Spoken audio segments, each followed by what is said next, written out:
तर अशोक चव्हाण 2 वर्षांपूर्वीच काँग्रेस सोडणार होते असा दावा संजय राऊत यांनी केलाय। 2 वर्षांपूर्वी ते एकनाथ शिंदे यांच्यासोबत बाहेर पडण्याची, काँग्रेस सोडण्याची त्यांची योजना होती असं धक्कादायक वक्तव्य संजय राऊतांनी केलंय।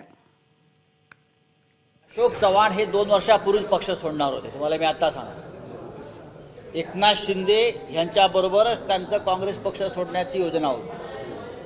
अशोक चव्हाण हे आता नाही, गेल्या काही काळापासून धडपडतायत पक्ष सोडण्यासाठी। त्यांना आजचा मुहूर्त मिळाला असेल तर ते त्यांचा प्रश्न। बघा, अशोकरावांच्यामुळे धक्कापत्र बसलेला नाही, कारण मागच्या 6 महिन्यापासून यांची पावलं लक्षात येतच होती।